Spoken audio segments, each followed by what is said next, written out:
10월 3일 토요 새벽 예배에 함께 하신 성도 여러분을 환영합니다. 우리 찬양하심으로 오늘 예배를 시작하도록 하겠습니다.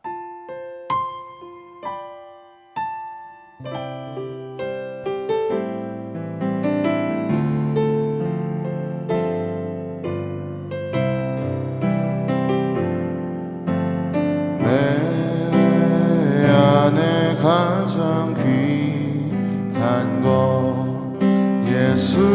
예수리라 미라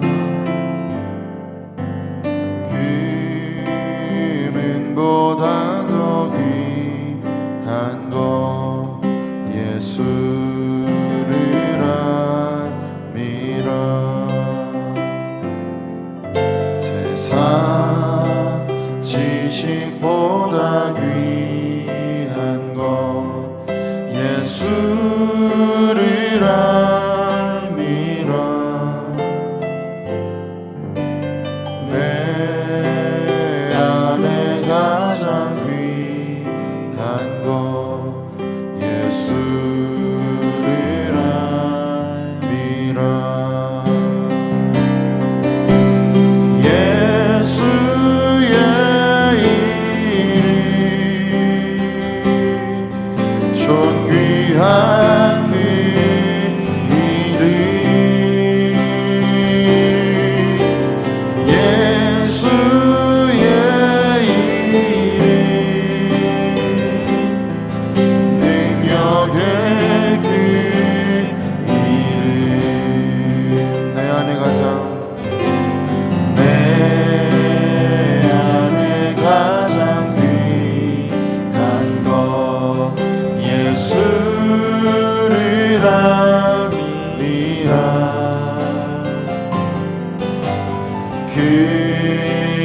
금은보다 더 귀한 것 예수를 알리라 산 지식보다 귀한 것 예수를 알미라 내 안에 가장 귀한 것 예수를 알미라 예수의 이름 존귀한 그 이름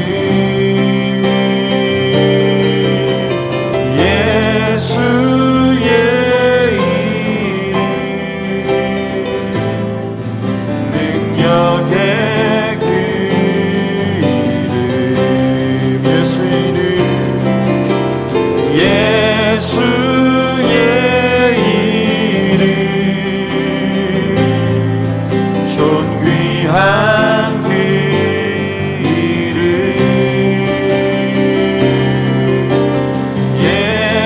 예수의 이름 능력의 그 이름 주께 와 엎드려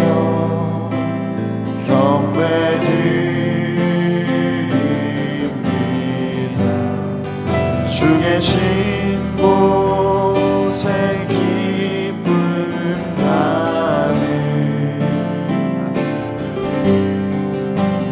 무엇과도 누구와도 바꿀 수 없네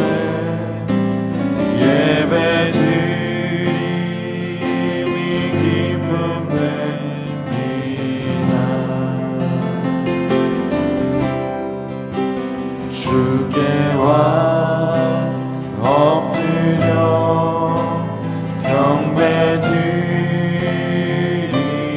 경배드립니다 주 계신 곳에 기쁨 가득 무엇과도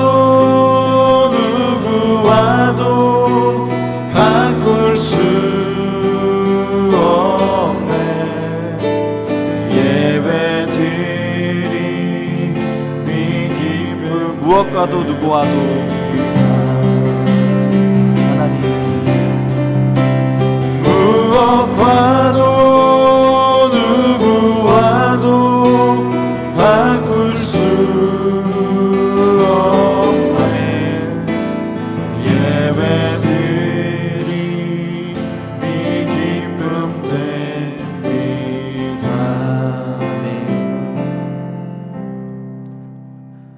하나님 아버지, 오늘도 우리가 하나님 말씀 의지하여 하루 살아가고자 이렇게 이 새벽 시간에 하나님 말씀 앞에 섭니다. 하나님, 날마다 주님께서 우리 가운데 은혜를 베풀어 주심에도 불구하고 하나님의 그 음성을 쫓아서 살기보다는 내 안에 있는 욕심과 이기심을 따라서 내 존재를 어떻게 세상 앞에 드러낼 수 있을지 나도 모르게 행동하고 하나님 마음 아프시게 하는 참 그런 기막힌 삶 가운데 우리가 처해 있습니다. 하나님이 해결하지 못하는 아버지, 우리의 이 많은 이 죄의 문제들과 또 우리의 욕심의 문제들, 오늘도 하나님 말씀 앞에 다 해결받기 위하여서 성령 하나님께서 우리 하루 좀 인도해 달라고 아버지 이렇게 겸손히 아버지 하나님 말씀 앞에 서오니 우리의 인생을 하나님께서 다 붙잡아 주시고 우리 삶 비록 보잘것없지만 우리 주님께서 하나님의 위대한 하나님 나라 일 해 나가실 때에 우리 작은 인생도 기뻐 받으시겠다, 우리를 흠량하여 받아주신다면 하나님 기꺼이 이 삶 내어드리오니 오늘 하루도 하나님을 예배하는 삶으로 우리를 잘 인도하여 주시옵소서. 감사합니다. 예수님의 이름으로 기도드렸습니다. 아멘. 여호와의 말씀이 또 내게 임하여 이르시되 너는 반역하는 족속에게 묻기를 너희가 이 비유를 깨닫지 못하겠느냐 하고 그들에게 말하기를 바벨론 왕이 예루살렘에 이르러 왕과 고관을 사로잡아 바벨론 자기에게로 끌어가고 그 왕족 중에서 하나를 택하여 언약을 세우고 그에게 맹세하게 하고 또 그 땅에 능한 자들을 옮겨갔나니 이는 나라를 낮추어 스스로 서지 못하고 그 언약을 지켜야 능히 서게 하려 하였음이거늘 그가 사절을 애굽에 보내 말과 군대를 구함으로 바벨론 왕을 배반하였으니 형통하겠느냐? 이런 일을 행한 자가 피하겠느냐? 언약을 배반하고야 피하겠느냐? 주 여호와의 말씀이니라. 내가 나의 삶을 두고 맹세하노니 바벨론 왕이 그를 왕으로 세웠거늘 그가 맹세를 저버리고 언약을 배반하였은즉 그 왕이 거주하는 곳 바벨론에서 왕과 함께 있다가 죽을 것이라. 대적이 토성을 쌓고 사다리를 세우고 많은 사람을 멸절하려 할 때에 바로가 그 큰 군대와 많은 무리로도 그 전쟁에 그를 도와주지 못하리라. 그가 이미 손을 내밀어 언약하였거늘 맹세를 업신여겨 언약을 배반하고 이 모든 일을 행하였으니 피하지 못하리라. 그러므로 주 여호와의 말씀이니라.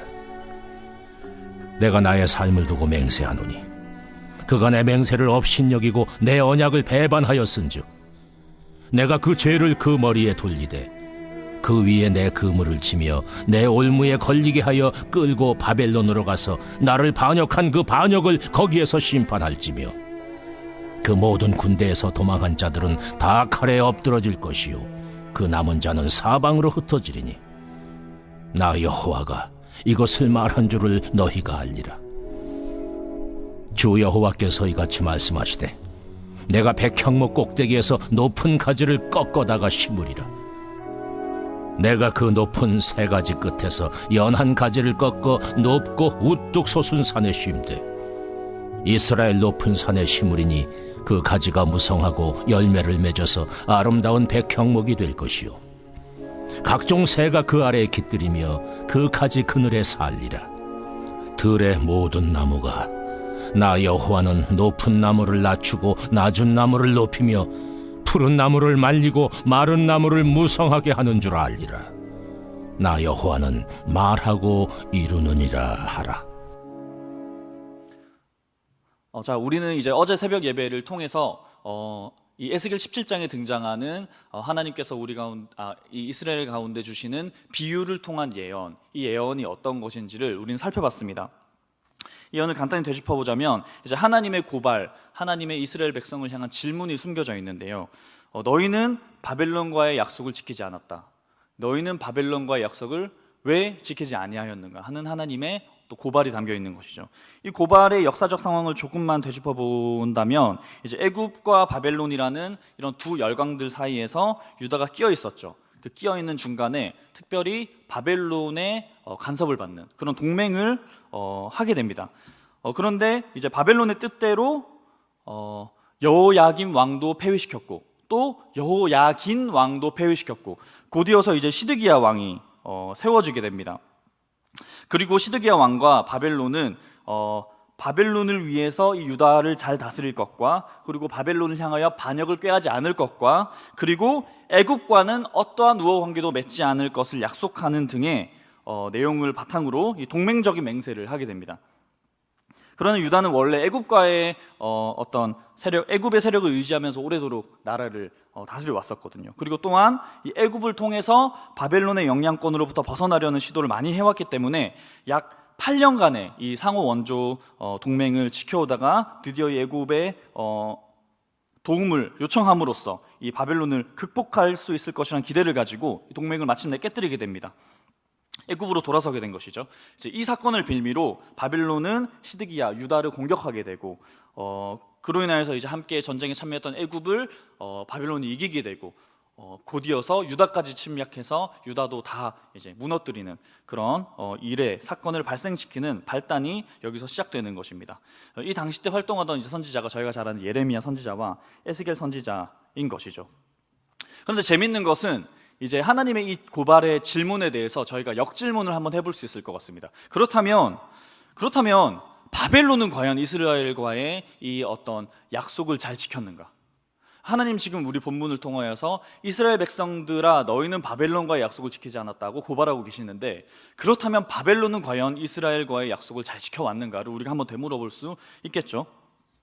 우리가 요세푸스의 책을 통해서 그 당시에 이제 대략적인 역사적 내용을 살펴볼 수 있을 것 같은데 이 여호야김 때에 무슨 일이 있었냐면 유다를 바벨론이 공격을 해왔습니다. 공격을 해왔는데 거기에 여호야김이 대항하지 않고 그들을 무혈 입성시켰습니다. 왜냐하면 대항했다가 더 큰 피해를 당할까 봐. 그런데 바벨론이 먼저 약속을 지키지 아니하고 성 내에 있던 젊은 청년들과 어떤 고위층 인사들을 무수히 많이 살해하는 일을 벌이게 됩니다. 뿐만 아니라 이제 그 사건으로 인해서 여호야김 왕까지 죽이게 되죠. 또한 그의 아들 여호야긴 때에 이르러서도 그들의 약속은 불이행됐는데 이 요세푸스의 책에 실린 글을 잠깐 읽어드리겠습니다. 여호야긴에게 왕위를 넘겨주었던 바벨론 왕은 갑자기 두려움에 사로잡히게 되었다. 여호야긴이 자기 부친을 살해한 것에 앙심을 품고 자기에게 반역을 일으키면 어떻게 할까라는 걱정이 생기자 즉시 군대를 보내 예루살렘의 여호야긴을 공격했다. 그러나 여호야긴은 온유하고 공정한 성품의 소유자였기 때문에 자기 때문에 예루살렘이 위험에 빠지는 것을 원치 아니하고 자기 모친과 친족들을 바벨론 왕이 보낸 군대 사령관에게 넘겨주고 예루살렘은 물론 그 주민들에게 해를 끼치지 않겠다는 맹세를 얻어냈다. 그러나 이 맹세는 채 1년도 가지 못했다. 왜냐하면 바벨론 왕이 약속을 어기고 군대 지휘관들에게 예루살렘에 사는 청년들과 수공기술자들 등 모든 주민들을 결박하여 포로로 잡아가지고 오라고 명령했기 때문이다. 이에 포로로 잡혀간 수는 1832명이었다. 는 내용이 요세푸스의 책에 담깁니다. 이제 요세푸스라는 역사가가 이제 매우 공정하고 또 이제 진실만을 탐구하는 그런 어떤 역사가는 아니었지만 그래도 대략적인 상황을 우리가 이해할 수는 있는데 그렇게 사실 우리에게 낯선 광경은 아니죠. 왜냐하면 역사 속에서 한 강대국이 이제 약소국과 어떤 불평등한 조약을 맺고 관계를 맺어가는 모습은 우리가 역사 속에 많이 살펴볼 수 있는 것 아니겠습니까? 그렇다면 이 이스라엘이 바벨론과의 언약을 지키지 않았기 때문에 문제다라고 고발하시는 이 하나님의 이 문제제기는 도대체 우리가 어떻게 받아들여야 할까요? 자, 심지어 너무나 흥미로운 것은 이 오늘 본문의 19절부터 20절을 살펴보시면 분명히 이스라엘이 잘못을 저지른 것은 바벨론을 향하여 잘못을 저질렀다는 거죠. 그런데 하나님께서는 이 일을 하나님 자신과 이스라엘 사이에 일어난 문제인 것처럼 표현하십니다. 그리고 그에 대한 어떤 심판을 바벨론과의 국가 간의 군사적 심판의 차원을 넘어서서 하나님이 직접 내리시는 심판이 될 것이라 말씀하십니다. 이 본문을 한번 살펴보시면 1인칭 동사를 매우 많이 사용하는데요.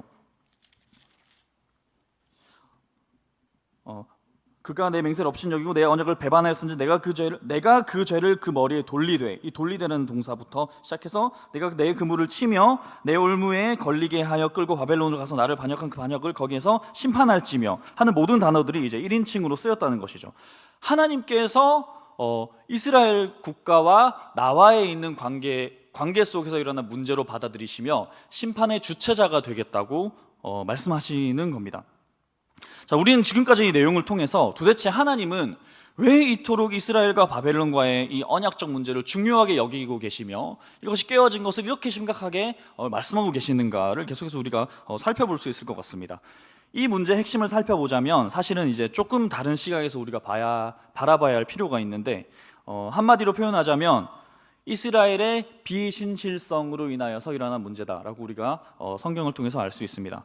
이제 앞선 비유 17장의 앞선 비유의 이 예언에서 알 수 있었듯이 이 이스라엘 백성들은 바빌론과의 언약을 저버리고 누구를 선택하느냐 하면 바로 애굽을 선택하게 되죠.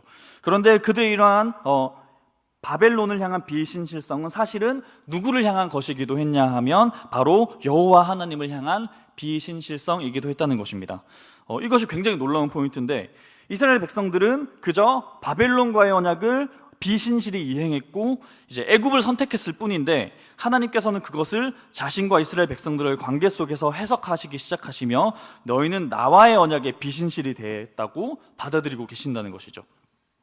이렇게 야기된 이 관계의 문제는 그 골이 깊고 또 굉장히 긴 이야기를 사실 담고 있습니다. 우리 너무 잘 알고 있죠. 이제 예레미야를 통해서 또 나중에는 에스겔을 통해서 이스라엘 백성들에게 너희가 우상 숭배를 멀리하고 이 나와의 관계, 이 태고부터 시작됐던 나와의 관계를 회복하여서 얼른 돌아오라, 얼른 그 불순종의 자리에서 회개하고 돌아오라 하시는 그 이야기들, 이스라엘 백성들에게 끊임없이 내어놓으시는 하나님의 그 초청의 메시지들, 그런 신실함을 요구하시는 하나님의 요구에 불순종하는 이스라엘 백성들, 이 이야기를 우리는 너무나도 잘 알고 있죠. 이 긴 이야기가 이루는 데에는 특별히 우리가 한 번 더 살펴봐야 할 중요한 신학적 이슈거리가 하나가 있는데, 그것이 무엇이냐면 바로 이 하나님과 이스라엘 백성들 사이에 있었던 성전 신학에 대한 견해 차이였습니다. 말이 어렵지만 사실은 굉장히 우리가 잘 알고 있는 내용들입니다. 뭐냐면 백성들은 예루살렘 성전을 이렇게 생각했습니다. 예루살렘 성전은 절대로 무너지지 않을 것이다. 예루살렘 성전은 절대로 무너지지 않을 거야. 여호와의 영광은 이 이스라엘 땅에서 절대로 떠나지 않을 것이고 예루살렘 성전에 영원히 머물 거야. 즉 성전은 곧 예루살렘 성전인 것이죠. 이스라엘 백성들의 시야 안에서. 그래서 그들이 쫓고 있는 성전의 신학적 개념은 무엇이냐면 굉장히 유형적이고 가시적인 어떤 개념의 성전 신학을 가지고 있는 것입니다. 근데 하나님은 이 성전에 대해서 전혀 다른 신학적 견해를 가지고 계신 것을 우리가 발견할 수 있는데, 어떻게 되시냐면 하나님께서는 무형적 성전이자 비가시적 성전의 개념을 가지고 계신데, 하나님께서는 이 에스겔서를 통해서 보여주시는 거죠. 예루살렘 성전은 무너질 수 있다. 하나님의 영광은 이스라엘 땅으로부터, 예루살렘 성전으로부터 떠나갈 수 있다. 실제로 에스겔 11장 22절에서 23절을 살펴보시면 여호와의 영광이 이 성읍으로부터 떠나십니다. 성읍에 머물지 아니하고 동쪽 산으로 떠나는 거죠. 이것은 하나님께서 이제 그 땅을 버리셨다는 것을 의미하는 것이 아니라, 여호와께서 가지고 있는 성전 개념이라는 것이, 이 여호와의 성전이라는 것은 어떤 구조적인 건축물이라든가 어떤 지리적 한계에 머무르는 것이 아니라 이스라엘 백성에게 먼저 그렇게 주어졌죠. 구조적으로 주어졌죠. 하지만 그것에 국한되는 것이 전혀 아니라 하나님의 성전은 저 하늘에 있음을, 그러니까 지상적 개념을 넘어서 영원히 존재하고 있다는 것을 하나님께서 보여주고 계시다는 것입니다. 즉 이 하나님이 가지고 계신 성전 신학의 핵심은 바로 하나님의 함께하심, 하나님의 임재라는 것이죠. 실제로 에스겔 48장이 끝날 때 이 에스겔에서 가장 중요한 어떤 신학적 주제로 존재하는 것이 무엇이냐면 여호와 삼마라는 개념인데, 48장의 마지막에 보면 여호와 삼마가, 성읍의 이름이 여호와 삼마로 등장하죠. 그 뜻이 무엇이냐면 여호와께서 거기에 계시다 하시는 겁니다. 성전 신학이 다시 한번 회복되는 거예요. 거기 구조적으로 지어져 있던 예루살렘 성전이 하나님의 성전이 아니라 하나님이 계신 바로 그곳이 하나님의 성전이다. 이스라엘 백성들이 자신의 신앙적 양심과 모든 노력을 다하여서 지켜내야 했던 것은 예루살렘 성전이라는 하나의 구조물이 아니라 하나님과 나와 함께 있는 것, 하나님이 내 삶 가운데 거하시는 것, 우리 이스라엘 백성 가운데 거하시는 것, 바로 그것이었다는 것이죠. 이렇게 하나님이 계신가, 하나님이 우리와 함께 하시는가 하는 것은 매우 중차대한 문제입니다. 이전에 분명히 그곳에 하나님이 계셨고 또 하나님의 임재를 경험했던 그 어떤 영역이 있고 그 성전이 있고 그 성전에 정말로 하나님이 여전히 함께하고 계시는가에 대한 물음이 이제 이 오늘 말씀에 등장하는 것이죠. 하나님께서 함께 하신다고 하셨던 그 언약이 신실하지 않다는 것을 의미하는 것이 아닙니다. 하나님이 언제든 떠나가실 수 있다는 것을 의미하는 것이 전혀 아닙니다. 이제 무엇이냐면 하나님께서 선지자들을 통해서 끊임없이 제시하셨던 문제, 무엇이냐면 너의 성전에 지금 문제가 있다. 너와 나의 관계에 지금 문제가 있다. 나에게 예배가 드려지지 않고 있고 우상 숭배가 행해지고 있다. 속히 돌아오라. 회개해라. 지속적으로 하나님께서 제기하셨던 문제, 바로 이 성전의 문제가 있었음에도 불구하고 이 이스라엘 백성들은 그들이 당면한 이 국가의 문제가 절대로 성전의 문제일 것이라고는 생각하지 않는다는 것이죠. 성전은 문제가 없을 거야. 성전은 무너지지 않을 거야. 거기 하나님의 영광이 계셨던 것을 내가 이전에 경험했었으니까, 비록 우리가 예배는 지금 조금 못 드리고 있을지 몰라도 어떻게 하나님의 영광이 떠나실 수 있을까? 떠나신다는 거죠. 떠나십니다. 오늘 에스겔서 말씀을 통해서 하나님 보여주고 계십니다. 하나님 영광이 떠나실 수 있다는 것을요. 그 자리에서 온전한 예배가 드려지지 않으면 하나님께서 떠나십니다. 하나님과의 관계가 무너지면 여호와의 영광이 언제든지 떠나십니다. 성전을 무너뜨리고 국가를 멸망케 하시고 타국의 포로가 되게 하게끔 하시면서까지 하시면서 이제 그들이 굳건히 믿어왔던 추호도 의심할 생각이 없었던 얼마나 이 성전 신학을 굳게 믿었는지 그것을 절대로 의심할 수도 없었던 그 어떤 성전으로부터 하나님은 떠나신다는 것이죠.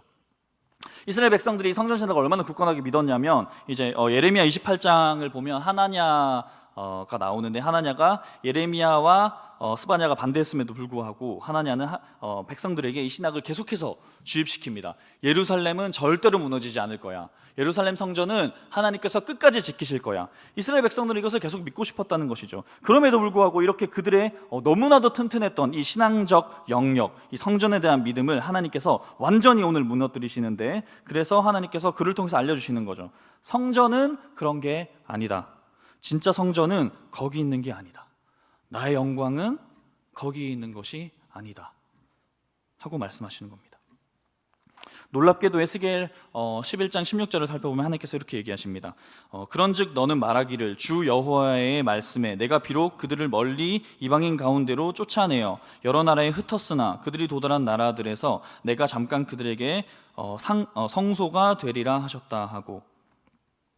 놀랍지 않습니까? 하나님께서는 성전의 개념을 완전히 다르게 가지고 계신 거죠.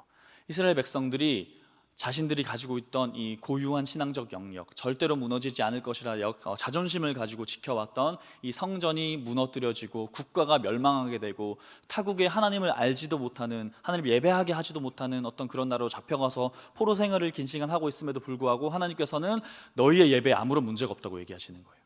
왜 그런가 하면 내가 잠시 너희의 성전이 되어주면 되니까, 내가 잠시 너희의 국가가 되어주면 되니까.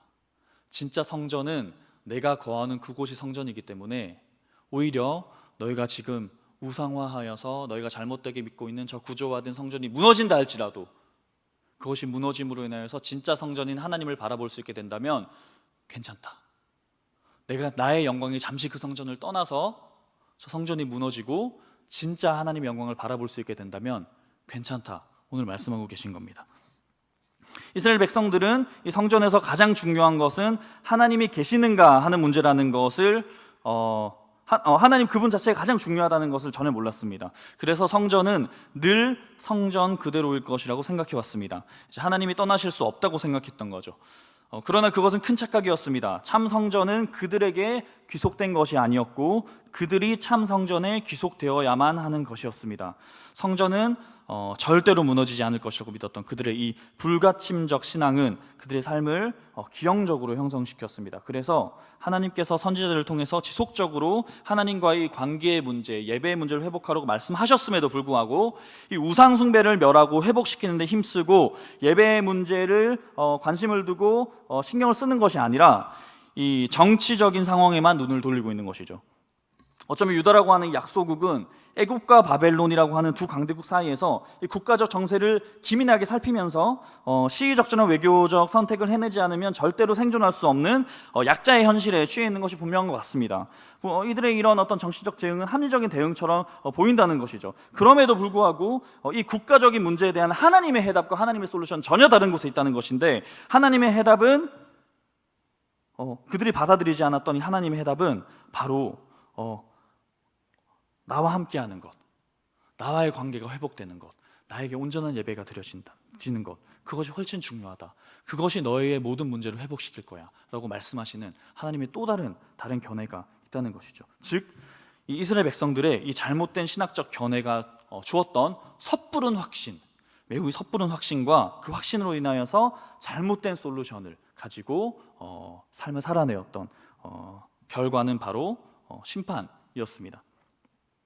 실제로 이 종교 역사 속에서 이와 같은 예를 많이 찾아볼 수 있는데, 특별히 이제 1500년대에 이제 종교개혁이 일어나고 나서 그 이후에 구교와 신교가 서로의 정말 위대한 자기들만의 신앙을 가지고 정말 오래도록 싸웠죠. 근데 그 싸움은 사실은 이제 유럽 대륙을 둘러싸고 있던 여러 정치적 문제들과 결합되어서 결국에는 이제 전쟁이라는 모습으로 나타나게 되었는데, 이 종교적 전쟁이 얼마나 참혹했냐 하면 자신과 이 정치적으로 또 종교적으로 대립을 이루고 있던 이들을 죽여야 할 대상으로 생각을 하고 그렇게 여겼습니다. 그래서 그 기세가 만약에 한쪽으로 좀 기울어져 있는 어떤 국가와 같은 경우에는 거침없이 자신과 다른 쪽에 있는 사람들을 학살하고 죽였던 일들이 비일비재하게 일어났죠. 특별히 이제 프랑스에서는 이제 구교의 전통을 지키려는 왕가의 뜻을 따라서 이 정치와 종교적 선택이 이루어졌는데, 그래서 이 칼뱅파에 있던 위그노들을 수천 명이나 학살하는 일들이 일어납니다. 특별히 1572년에 이제 생바르텔르미 축일 대학살 사건이 일어나는데 이틀 동안 불과 이틀 동안 수천 명에 달하는 이 신교 프로테스탄트들을 이 파리와 근교에서 이제 살해하는 그런 참혹한 일들이 일어납니다. 그런데 여기서 우리가 주목해야 할 만한 것은 무엇이냐면, 너무나도 흥미로운 점은 무엇이냐면, 그 치열했던 구교와 신교의 전쟁, 이 그 두 진영은 모두 하나님은 우리와 함께 하신다고 생각했다는 것이죠. 두 진영 모두 하나님은 우리와 함께 하셔라고 생각했다는 것입니다. 하나님 우리와 함께 하신다, 하나님 우리를 떠나지 아니하신다. 그들의 이 섣부른 확신과 그들의 이 의심하고 싶지 않았던 자신들의 이 신앙적 영역이 그들의 눈을 가리게 하고 그들에게 있던 이 성전의 문제, 예배의 문제, 정말 하나님 말씀 앞에 굴복되고 하나님 말씀대로 살아가고 사랑과 자비와 은혜의 법칙을 따라서 모든 결정과 일을 행하는 것이 아니라 경쟁과 욕심과 이기심을 따라서 자신의 모든 삶을 풀어내었던 어떤 그들의 삶이 우리 눈앞에 주어져 있다는 것이죠. 저 반대편을 죽여야 하는 마음으로 행하면서 이 기독교 역사에 욕심과 이기심으로 이제 점철되어서 이제 길이 오늘까지 전해져 내려오는 이 역사를 매우 치욕스럽게 남겼다는 것입니다. 이제 그렇다면 이제 제가 질문을 같이 하나 하고 싶은데, 그렇다면 우리는 지금 우리의 삶 가운데서 과연 어떠한 전쟁을 벌이고 있습니까? 우리 삶의 문제를 해결할 솔루션을 무엇으로 설정하고 우리는 살아가고 있습니까? 우리가 추후에 의심 없이 맹신하고 있는 이 성전의 영역은 어디인지 우리가 한번 살펴보면 참 좋을 것 같습니다. 이제 우리는 여태까지 너무나도 쉽게 이 신앙적 책임감을 만족하면서 살아왔죠. 교회에 열심히 헌금하고 또 열심히 봉사하고 헌신하고 목장 모임 안에서 나를 희생하기도 하고 억울한 상황에 처해도 변명하지 않고 이해하고 넘어가 보기도 하고 또 뭐 이런 내 시간을 내어주기도 하고 마음도 쓰고 교회를 위해서 삶을 많이 사용했죠. 혹은 또 더 이제 정말 본받을 만한, 존경할 만한 분들은 더 나아가서 이제 지역 사회를 위해서 또 내가 그들의 이웃이 되어서 예수 그리스도 이름을 전하리라 하시는 어떤 마음을 가지고 그들과 함께 하신 분들이 참 주변에 많이 있는 것 같습니다. 정말 잘하셨습니다. 너무나도 훌륭하시고 정말 하나님이 기뻐하실 만한 삶이라고 저는 확신합니다. 그럼에도 불구하고 만약 우리의 이러한 믿음의 행위가 정말 예배적이지 않다면, 만약에 우리의 이 믿음의 행위가 다시 말해서 하나님과의 어떤 친밀한 관계로부터 시작된 하나님의 말씀을 따르는 삶, 그러니까 내 삶의 매일마다 하나님을 향한 예배가 있어서 그에 대한 결과로서 이러한 믿음의 행위가 있는 것이 아니라면, 그냥 그저 종교적 책임감을 다하기 위해서 이러한 삶이 내 삶에 남아있던 것이라면 그것은 하나님의 관심과는 매우 다르다는 것입니다. 하나님의 관심사가 아니라는 거예요. 하나님의 관심은 어디에 있냐 하면 우리에게 있다는 것입니다. 하나님의 관심은 다른 곳에 있는 것이 아니라 우리가 하나님께 이 사랑을 돌려드리는 것에 있다는 것이죠. 하나님께서 우리를 사랑하시며 우리에게 요구하시는 것은 애국과 바빌론이라는 두 강국 사이에서 어떻게든 살아남아야 하는 이 생존의 요구를 주시는 것이 아니라 우리 인생에서 어떤 기막힌 문제를 당면했을 때 하나님께서 그 문제 속에서 우리 보고 어떻게든 살아남으라고 우리에게 요구하고 계신 것이 아니라 심지어 그 문제에 져서 우리가 포로가 되는 한이 있다 할지라도 성전을 회복하는 것이 훨씬 더 중요하다. 너희가 나를 예배하는 게 훨씬 중요하다. 너희가 포로된 그 자리에서 내 이름을 잊지 아니하고 계속해서 나와의 관계를 중요하게 여기며 나와 친밀하게 행하며 내 말씀대로 나와 함께 살아가는 것, 내가 너희에게 주었던 사랑을 너희도 나에게 돌려주는 것, 그것이 훨씬 중요하다. 너희가 당면한 문제를 해결해야 할 진짜 솔루션이 여기 있다 하고 하나님께서 이렇게 우리 가운데 말씀하고 계신 것이라는 겁니다. 이전의 영광 다 잃어버리고 이제는 볼품없게 된다 할지라도 하나님 그분 자체가 우리의 성전이 되셨던 거구나. 하나님 그분 자체가 우리의 영광이시구나. 하나님이 우리에게 요구하시는 유일한 응답은 그저 사랑일 뿐이구나 하는 것을 우리 가운데 고백하기를 바라고 계신다는 것이죠. 이제 코로나로 인하여서 우리가 더 이상 쉽게 모일 수 없는 이때에 우리의 성전은 안녕한지 우리가 함께 되물었으면 좋겠습니다. 심지어 교회에 모일 수 없어서 이 종교적 책임감을 손쉽게 해소하기도 어려운 때가 왔죠. 이 어려운 이때에 우리 가운데 진정으로 삶의 예배가 드려지고 있는지, 진정으로 하나님께 다스림 받고 하나님 부르심 따라서 주의 말씀대로 내 삶이 다스려지고 있는지, 하나님 예배하고 있는지 다시 한번 되묻는 시간이 되었으면 좋겠습니다. 예수 그리스도의 사역으로 인하여서 우리의 몸은 성령이 거하시는 이제 성전이 되었습니다. 우리가 믿는 바 그렇게 되었는데, 하나님께서 에스겔을 통해서 이스라엘 백성들에게 요구하셨던 이 성전 회복의 요구가 이제는 우리 삶에 매우 가까이 다가온 것 같습니다. 여호와 삼마, 여호와께서 거기 계신다 하는 이 선언이 우리 삶에 진정으로 가득했으면 좋겠습니다. 감사하게도 하나님께서 참 성전을 회복하는 방법을 오늘 말씀 끝에 일러주셨습니다. 오늘 본문 22절에서 24절인데요. 함께 눈으로 보시면서 같이 들었으면 좋겠습니다. 이 백향목 가지가 생명력을 가질 수 있는가에 대한 문제는 누가 백향목 가지를 심었는가에 대한 문제였습니다. 첫 번째 비유에서는 두 독수리가 심죠.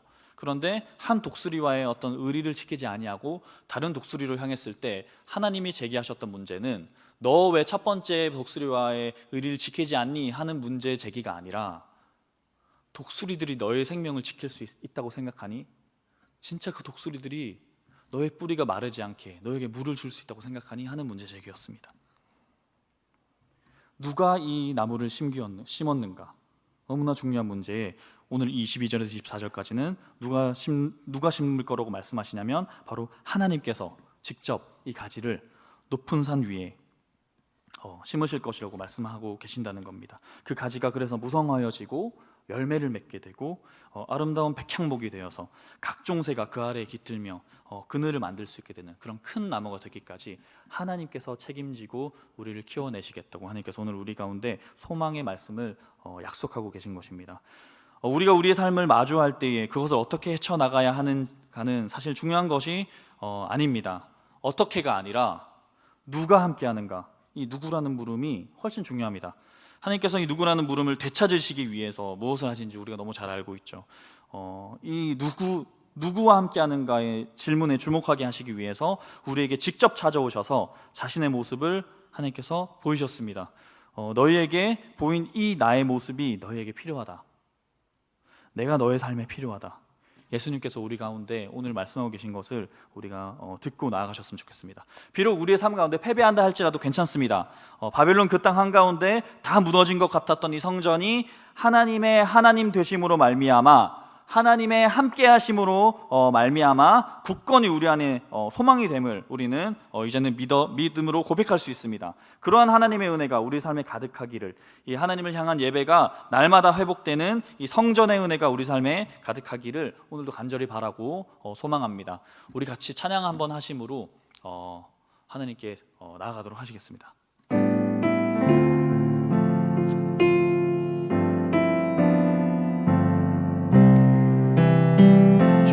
엎드려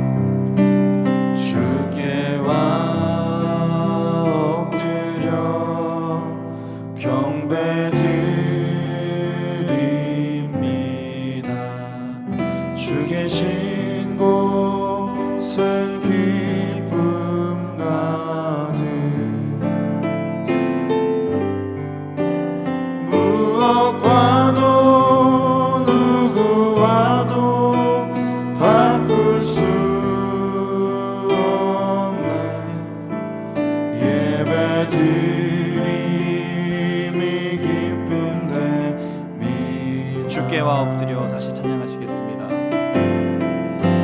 주께와 엎드려 경배드립니다. 주 계신 곳에 기쁨 가득 아멘. 무엇과도 누구와도 바꿀 수 없네. 예배드림이 기쁨. 우리 한 번 더 찬양합시다. 주께와 엎드려 하나님 우리 예배를 받아주시옵소서. 주께와 엎드려 경배드림이 주 계신 곳에 주 계신 곳에 기쁨 가득 오늘도 주님을 바꿀 수 없는 우리의 고백을 받아주시옵소서. 무엇과도 누구와도 바꿀 수 없네. 예배드림이 기쁨 됩니다. 무엇과도 누구와도 바꿀 수 없네. 예배드림이 기쁨 됩니다. 아멘. 제 아들 이름이 조유한입니다. 유한인데 이름 뜻이 뭐냐면 헬라어로 유앙겔리온, 복음이라는 이제 그 단어를 따서 이제 앞에 두 글자를 따서 유한이라고 지었습니다. 이제 유한이를 매일마다 밤에 잠을 재우면서 저희 아내가 자장가를 키도 쑥쑥 몸도 튼튼 뭐 이런 지혜와 사랑 가득 뭐 이런 자장가를 부르거든요.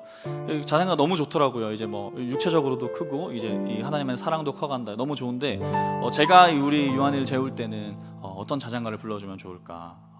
몸도 영성도 우리 엄마가 다 잘하게 하고 있으니까 무엇이 좋을까 고민하다가 매일마다 이 찬양 불러줍니다. 주께 엎드려 경배드립니다. 주 계신 곳에 기쁨 가득 무엇과도 누구와도 바꿀 수 없네. 예배드림이 기쁨됩니다. 복음이라는 이름을 가지고 태어난 이 아이에게 중요한 것이 무엇일까? 이 찬양의 가사처럼 살면 되겠구나.